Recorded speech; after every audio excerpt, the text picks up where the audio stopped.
জয় ঠাকুর। শ্রী শ্রী রামকৃষ্ণ পুঁথি চতুর্থ খণ্ডের অন্তর্গত আমরা পাঠ করছি ভক্তদের সঙ্গে নানা রঙ্গ এই অধ্যায় থেকে। আজ আমরা এই অধ্যায়ের 13তম দিন পাঠ করব, পর্ব 723, পৃষ্ঠা সংখ্যা 469 অর্ধেক থেকে 470 অর্ধেক পর্যন্ত। এর আগের দিনের পাঠে আমরা দেখেছি গিরিশ ঘোষ ঠাকুরকে রঙ্গমঞ্চে খুব বাজেভাবে গালাগাল করেছেন। সেই জন্য দুদিন পরে ঠাকুর যখন ভক্তদেরকে বলছেন, সেই সময় রামদত্ত সেখানে হাজির ছিলেন। রামকে বলায় তখন রাম বললেন, তাকে ঠাকুর তুমি যাকে যা দিয়েছো সেই তো তাই ফেরত দেবে, তাকে তুমি যা দিয়েছো সে তো তাই তোমাকে ফেরত দেবে। এই কথা শোনার সঙ্গে সঙ্গে ঠাকুর গাড়ি বার করলেন এবং দুদিন পরেই গিরিশ ঘোষের বাড়ি গেলেন। অদ্ভুত রকম ব্যাপার হলো, গিয়ে দুজনা এত রকম সুন্দর ভাবে কথাবার্তা বললেন, খাওয়া দাওয়া হলো, সবকিছু হলো, মনেই হচ্ছে না যে দুদিন আগে গিরিশ ঘোষ তাকে এত গালাগাল দিয়েছেন। এই হচ্ছেন ঠাকুর, তিনি কোনো কিছু মাখেন না, মনে মাখেন না, তিনি সকলকে তার নিজের মতো করে ধরা দেন। যে যেমন ভাবে ঠাকুরকে ভালোবাসে তার কাছে তেমন ভাবে ধরা দেন। এটা আমরা গতদিন পাঠ করেছি। আজ আমরা অন্য আরেক ভক্ত, তার সঙ্গে ঠাকুর কিরকম ভাবে লীলা করেছেন সেটি পাঠ করব, যিনি হলেন প্রতাপ চন্দ্র হাজরা। ভকত প্রতাপে চন্দ্র হাজরা উপাধি, প্রভুর নিকটে তেন রহে নিরবধি। কর্মেতে পিয়ারা বড়, কর্ম তার খেলা, কঠোর আচার সহ সদা জপে মালা। প্রভুদেব তাহার স্বভাব সুবিদিত, শুষ্ক জ্ঞান বিচারেতে পরম পণ্ডিত। মনোভাব হাজরার হৃদে বলবৎ, স্বপনের সম এই অলিক জগৎ। পূজা সেবা আরাধনা ভক্তি প্রকরণ, সকল কেবল মাত্র মনেরও ভরম।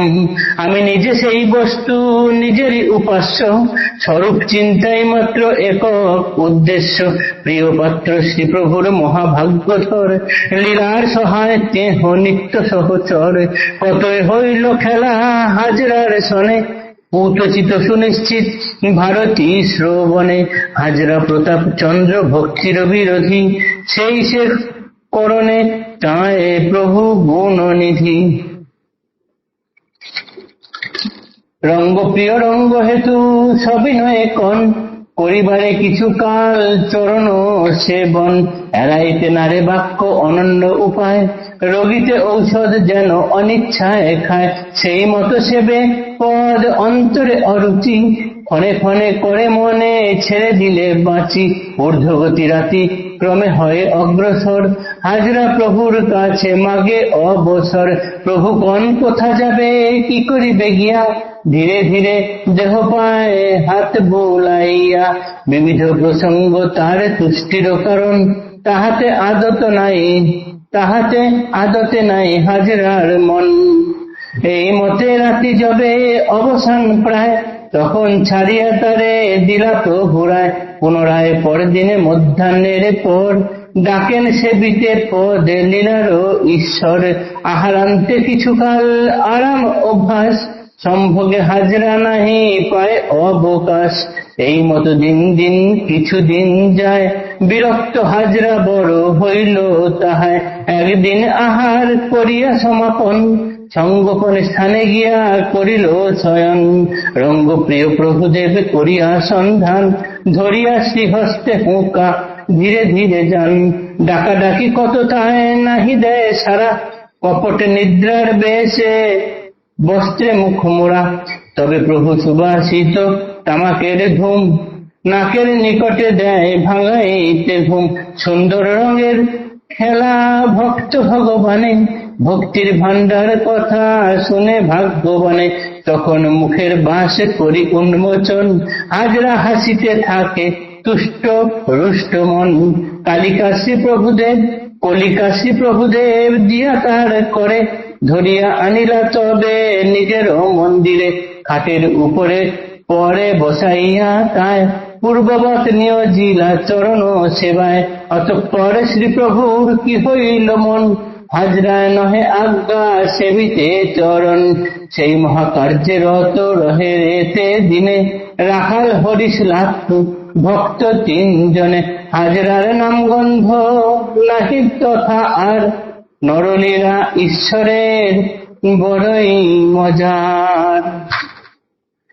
এইবার প্রতাপচন্দ্র হাজরার কথা, যিনি জ্ঞানের দিক থেকে খুব উচ্চ, কিন্তু তার জ্ঞান ছিল শুষ্ক।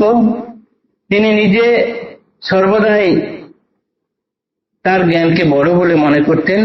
ঠাকুর তাকে শিক্ষা দেওয়ার জন্য তাকে ডেকে পা টেপাতেন, এবং দুপুরে খাওয়ার পরে হাজরার একটু শোয়ার অভ্যাস ছিল, কিন্তু ঠাকুর তাকে সারাটা রাত প্রায় পা টেপাতেন। অবসর চাইলেও দিতেন না, বলতেন এখন গিয়ে কি করবি, রাত প্রায় শেষ, সেই সময় ছাড়তেন। এইভাবে একদিন হাজরা বিরক্ত হয়ে দুপুরবেলায় নির্জনে একান্তে এক জায়গায় গিয়ে লুকিয়ে শুয়ে পড়েছেন। ঠাকুর ঠিক খুঁজে খুঁজে হাতে হুঁকোটা নিয়ে গিয়ে তাকে খুঁজে বের করে ফেলেছেন, ডাকছেন, কিন্তু হাজরা মটকা মেরে পড়ে আছেন। কপট নিদ্রা, অর্থাৎ নিদ্রার ঘুমের ভান দেখাচ্ছেন। ঠাকুর তখন ওই কলকের ধোঁয়াটা তার নাকের কাছে দিচ্ছেন। এই সময় মুখের ঢাকা খুলে হাজরা, যিনি রাগ করছিলেন ঠাকুরের উপরে, তার সেই রাগ, মনের রুষ্টতা কোথায় চলে গেল, হাসতে শুরু করলেন। ঠাকুর তাকে আবার ধরে আনলেন, এনে আবার নিজের বিছানায় শুয়ে তাকে দিয়ে পা টেপালেন। অর্থাৎ ঠাকুর যে তাকে দিয়ে সেবা করিয়ে নিচ্ছেন, পুণ্য করিয়ে নিচ্ছেন, সেটি হাজরা বুঝতে পারছেন না। তারপরে হঠাৎ করে কি হলো, একদিন থেকে তিনি আর হাজরাকে ডাকছেন না। তার পরিবর্তে রাখাল, হরিশ, লাট্টু, এই তিনজন মিলে ঠাকুরের তখন সেবার কাজ নিলেন, অংশগ্রহণ করলেন। ঠাকুর কিন্তু হাজরাকে আর ডাকছেন না। তাই এই অবাক কাণ্ড হলো এই যে হাজরার নামগন্ধ নাহি তথা আর নরলীলা ঈশ্বরের বড়ই মজার। ঈশ্বর এখানে কি যে লীলা খেলা করছেন বোঝা বড়ই মুশকিল, যেটি আমরা আগামী দিন পাঠ করব। আজকের পাঠ এতটুকুই থাকলো। জয় ঠাকুর, নমস্কার।